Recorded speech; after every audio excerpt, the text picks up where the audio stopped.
Hi guys, my name's Goffy and welcome to the channel. In today's video we're actually going to have a look at my black and white Fujifilm recipe because a few weeks back I shared with you guys my colour recipe and you liked it a lot, so I've been trying to hurry up my process of building this recipe so I can share it with you. And today we're going to be going through the recipe itself, and then like last time I'm going to explain all of the different settings and why I settled on the ones I have, because if you don't like certain things about my recipe, hopefully it'll give you the knowledge to then be able to tweak it a little bit to match your own preferences. This recipe has been made to be as versatile as possible. I do travel photography, which means I do a pretty good mix of landscape and portraits, so I need a recipe that's going to be pretty versatile for just about everything I could throw at it. The structure of today's video is going to be the recipe first, so we're going to crack on and show you what you guys are here for. I'm then going to go through all of the settings and explain why I've used them. So without much further ado, let's get onto the recipe itself.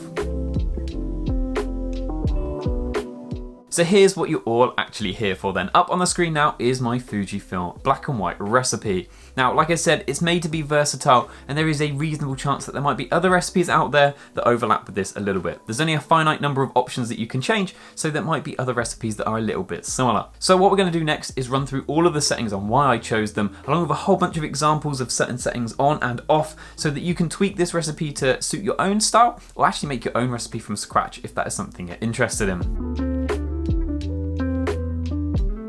So first up then, the big decision that you need to make when it comes to black and white recipes is whether you're going to go with the monochrome simulation or the Acros simulation. When it comes to monochrome, Fujifilm described that as just their general black and white film simulation. It offers a classic black and white look with smooth character.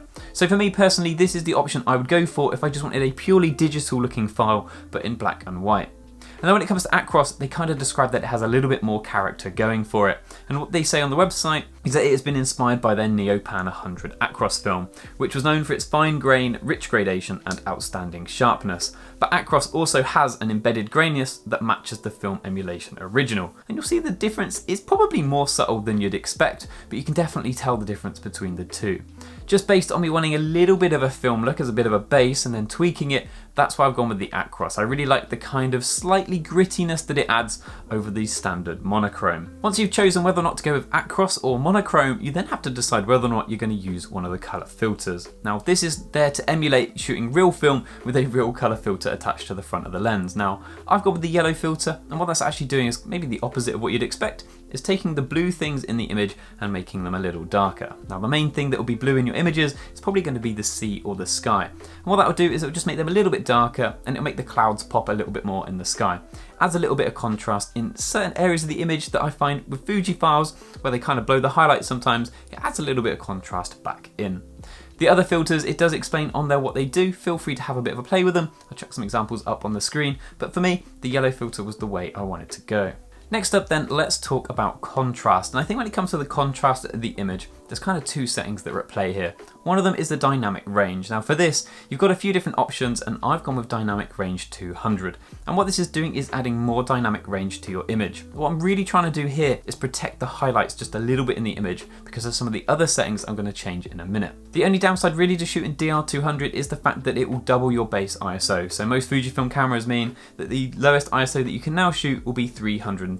I personally find 320 ISO isn't something I've ever struggled with. And the other part of contrast then is the tone curve, and for this recipe I've gone with +2 in the highlights and +1 in the shadows. Now what this is doing is making the highlights in the image a little bit brighter, and it's also making the shadows a little bit darker. If you actually have a look at the shape on the screen, what we've done here is made a bit of an S curve which increases contrast. This is why I went that dynamic range 200, just to try and stop them highlights clipping too much, but I feel like overall this brightens up the image, which is kind of a preference I've got. I don't really like those dark gloomy black and white images. I much prefer like a good punch of brightness to my black and whites.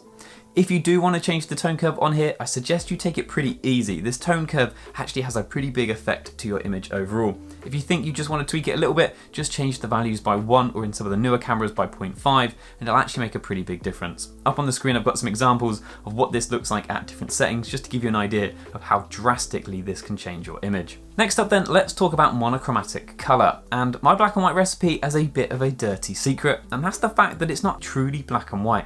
I actually have a slight preference of having a slightly blue tint to my image, and I think it gives the black and white look a bit more of a modern feel. Now the alternative to this is actually going with a slightly kind of orangey look to your black and white, which gives it more of a vintage feel. I've been really torn over this setting, and it's probably the thing I to and fro with the most when it comes to this recipe.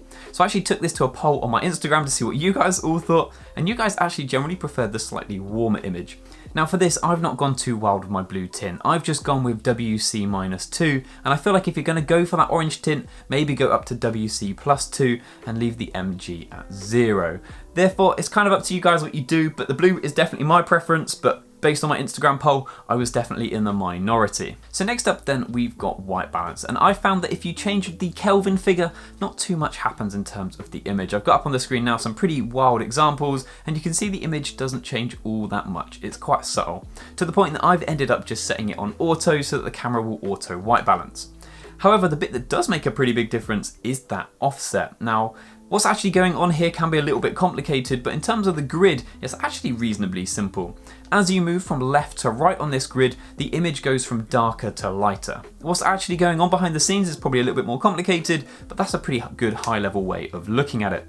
Now, I mentioned this earlier, my preference is a slightly brighter image, so I've settled on going for a pretty extreme offset towards that bottom right corner to just give the image a bit more of a bright feel to it. I've settled on red 7, blue -7, so it's towards that bottom right corner, but not quite in the extreme, and that's my personal preference. But again, feel free to have a bit of a play. Now, hopefully you can kind of get a bit of an understanding of what's going on depending on where you pick on the grid. Next up then, let's talk clarity. And with clarity, the main problem with it is the fact that if you have it switched on, it will delay your camera and it can be very frustrating. So what I've been doing in some of the previous settings is adding quite a kick of contrast so that when I get to this clarity setting, I don't really feel like I need it. If you do want a bit more of a mid-tone punch to your image, then definitely play around with this setting, but realize at the same time that you will cause a bit of a delay every time you take an image. Up on the screen again is some examples, and this is actually something that is quite subtle. So if you do want a bit more clarity or a bit less clarity, feel free to go pretty wild on the slider, because it doesn't actually make too much of a difference until you hit some of the extremes. Next up then, let's talk sharpness. Now for this, I went with a value of 0. Now 0 doesn't mean no sharpening applied, because this value goes all the way into the minuses as well.